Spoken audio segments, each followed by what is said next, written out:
ಈಗ ಕಲ್ಯಾಣ ಕರ್ನಾಟಕ ಅನ್ಯಾಯ ಆಗಿದೆ. ಯಾಕಂದ್ರೆ ಬೇರೆ ಇಲ್ಲೇ ಮೊದಲ ಶಿಕ್ಷಕರ ಕೊರತೆ ಇದೆ, ಸಾಕಷ್ಟು ಸಮಸ್ಯೆ ಇದೆ. ಈಗ ನೀವು ಒಂದು ನಿಮಿಷ ಏನ್ ಸರ್ ಅನ್ಯಾಯ ಆಗಿದೆ ಅಂತ ಹೇಳಿದ್ರೆ ನ್ಯಾಯಾಲಯ ಅನ್ಯಾಯ ಮಾಡಿದೆ ಅಂತ ಹೇಳಕ್ಕಾಗತ್ತಾ?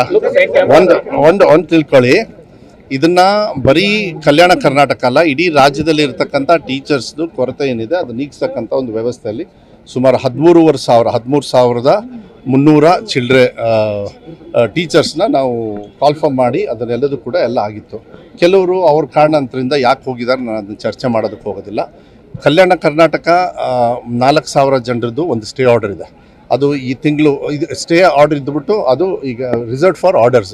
ಈಗ ಹೆಂಗೆ ಮುಂಚೆ ಆ ಕಡೆ ಭಾಗದ್ದು ರಿಸರ್ವ್ ಫಾರ್ ಆರ್ಡರ್ಸ್ ಇತ್ತು, ರಿಸರ್ವ್ ಫಾರ್ ಆರ್ಡರ್ಸ್ ಅಂದ ತಕ್ಷಣ ಯಾವಾಗ ಬಂದಿದ್ದದು 3 ದಿವಸದ ಹಿಂದೆ ಬಂದಿದ್ದು. ಈಗಾಗಲೇ ಇವತ್ತು ಕೌನ್ಸಿಲಿಂಗ್ ನಾವು ಅನೌನ್ಸ್ ಮಾಡಿದ್ದೀವಿ.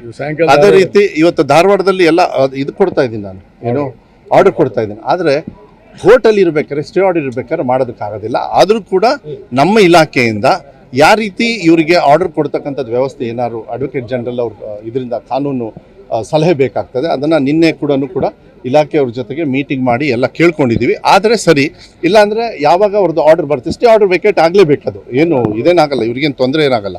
ಆದ ತಕ್ಷಣ ಮತ್ತೆ ವಿತಿನ್ 3-4 ಡೇಸಿಗೆ ಅವ್ರಿಗೆ ಆರ್ಡರ್ ಕೊಡ್ತಕ್ಕಂಥ ವ್ಯವಸ್ಥೆ ಮಾಡ್ತೀನಿ. ಆಮೇಲೆ 140 ದಿವಸ ಆಗಿದೆ ನಾವು ಬಂದು ಇಲಾಖೆಯಲ್ಲಿ. ಇಷ್ಟೊಂದು ತ್ವರಿತವಾಗಿ ನಾವು ಹಗಲು ರಾತ್ರಿ, ಆಮೇಲೆ ಸ್ಯಾಟರ್ಡೆ ಸಂಡೇ ಈ ಹಬ್ಬ ಹರಿದಿನ ಅಂತ ಹೇಳಿ ನಾವು ಏನು ನೋಡ್ತಾ ಇಲ್ಲ. ಎಲ್ಲದೂ ಕೂಡ ನಾವು ಮಾಡಿಕೊಂಡು ಟೀಚರ್ಸ್ ಬೇಕಾಗುತ್ತೆ. ಇದ್ರ ಜೊತೆಗೆ ನಿಜ ಹೇಳ್ಬೇಕಂದ್ರೆ ಇವತ್ತು ಮುಖ್ಯಮಂತ್ರಿಗಳು ಸಮಯ ಕೊಟ್ಟಿದ್ರು ಇವತ್ತು. ಆದರೆ ರಾಯರೆಡ್ಡಿ ಅವರು ಒತ್ತಡ ನನಗೆ, ಯಾಕೆಂದರೆ ಅವರು ಭಾಳ ಅವಶ್ಯಕತೆ ಇದೆ ಮಧು. ಯಾಕೆಂದ್ರೆ ಭಾಳ ನನಗನ್ಸುತ್ತೆ ನನ್ನ ಇಲಾಖೆಯಲ್ಲಿ ಫಾಸ್ಟೆಸ್ಟ್ ಕೆಲಸ ಆಗಿರೋದು ಅಂತ ಹೇಳಿದರೆ ರಾಯರೆಡ್ಡಿ ಅವರು ಇದ್ದಾರೆ. ಅವ್ರಿಗೆ ಹೆಂಗೆ ಕೆಲಸ ಮಾಡಿಸ್ಕೋಬೇಕು ಅಂತೇಳಿ ಗೊತ್ತು. ಇನ್ಫ್ಯಾಕ್ಟ್ ನಮಗೂ ಒಂದು ಎಕ್ಸ್ಪೀರಿಯನ್ಸ್ ಆಗೋಯ್ತು. 220 ಅದನ್ನೇ ನಾನು ಹೇಳಿದ್ದು, ನಾನು 224 ಕ್ಷೇತ್ರದಲ್ಲಿ ಹೆಂಗೆ ಕೆಲಸ ಮಾಡಿಸ್ಕೋಬೇಕು ಅನ್ನೋದು ಅನುಭವ ನಮಗೂ ಬೇಕಾಗಿತ್ತು. ಅವರು 8 ಯೂನಿಟ್ಸ್ನ ಮಾಡ್ತಕ್ಕಂಥದ್ದು ಅಷ್ಟು ಈಸಿ ಅಲ್ಲ. 5 ವರ್ಷಕ್ಕೆ ಎಷ್ಟಾಗಿದೆ ಅಂತ ನೀವೇ ಲೆಕ್ಕ ನೋಡ್ಕೇಳ್ರಿ ಹಿಂದೆ. ನಾನು ಅದನ್ನ ಹೆಚ್ಚು ಮಾತಾಡೋದಕ್ಕೆ ಹೋಗೋದಿಲ್ಲ. ಅವರಿಗೂ ಕೂಡ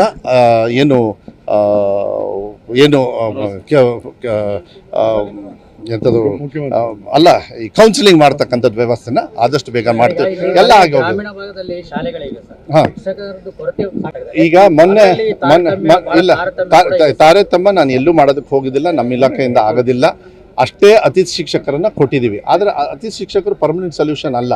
ಹಂತಂತ ಟೈಮ್ ಕೊಡಿ. ನಾನು ಹೇಳಿದ್ನಲ್ಲ, ಇನ್ನೂ 20,000 ಶಿಕ್ಷಕರನ್ನು ನೇಮಕಾತಿ ಮಾಡಿಕೊಳ್ಳಲೇಬೇಕು ಅಂತೇಳಿ ಮನವಿ ಮಾಡಿದ್ದೀನಿ. ಸಿದ್ದರಾಮಯ್ಯ ಅವ್ರಿಗೂ ಅರ್ಥ ಆಗಿದೆ, ಮಾನ್ಯ ಮುಖ್ಯಮಂತ್ರಿಗಳು. ಒಂದು ನಿಮಿಷ ನಾನು ಮುಗಿಸ್ತೀನಿ. 20,000 ಬಂದರೆ ನನಗೆ ಅದು ಹೆಚ್ಚು ಒತ್ತನ್ನು ಈ ಕಡೆ ಭಾಗದಲ್ಲಿ, ಆಮೇಲೆ KKRDLದು ಏನು ದುಡ್ಡು ಬರ್ತಾ ಇದೆಯಲ್ಲ ಅದು ನನಗೊಂಥರ ಶಕ್ತಿ. ಅದ್ರ ಜೊತೆಗೆ ನಾನು ಕೂಡ ನನ್ನ ಇಲಾಖೆಯಿಂದ ಕೊಟ್ಟುಬಿಟ್ರೆ ಈ ಕಡೆ ಭಾಗದಲ್ಲಿ ಏನು ಆ ಮನಸ್ಸಲ್ಲಿದೆ ಜನರಿಗೆ, ಈ ಕಡೆ ಭಾಗದಲ್ಲಿ ಯಾವಾಗಲೂ ಕೂಡ ನೆಗ್ಲೆಕ್ಟ್ ಮಾಡ್ತಾರೆ ಅಂಥೇಳಿ ನೆಕ್ಸ್ಟ್ 3 ವರ್ಷದೊಳಗೆ ಶಿಕ್ಷಣ ಇಲಾಖೆಯಿಂದ ಇನ್ಫ್ರಾಸ್ಟ್ರಕ್ಚರ್ ಇರ್ಬೋದು, ಟೀಚರ್ಸ್ ಇರ್ಬೋದು, ಮತ್ತು ಫೆಸಿಲಿಟೀಸ್ ಇರ್ಬೋದು, ಮತ್ತು ಬೈಲಿಂಗ್ವಲ್ ಸ್ಕೂಲ್ಸ್ನ ಏನು ಇಷ್ಟಪಡ್ತಾರೆ ಇವಾಗ. ಯಾಕೆಂದರೆ ಎಲ್ಲರೂ ಕೂಡ ಅವರಿಗೆ ಯಾವ ಮಾಧ್ಯಮಕ್ಕೆ ಹೋಗ್ಬೇಕು ಅವರಿಗೆ ಫ್ರೀಡಮ್ ಕೊಡಬೇಕು. ಆ ವಿಚಾರನ ನೆಕ್ಸ್ಟ್ 3 ಇಯರ್ಸಲ್ಲಿ ಮಾಡ್ತಕ್ಕಂಥ ವಿಶ್ವಾಸವನ್ನು ಟೈಮ್ ಕೊಡಿ ನಾವು ಮಾಡ್ತೀವಿ.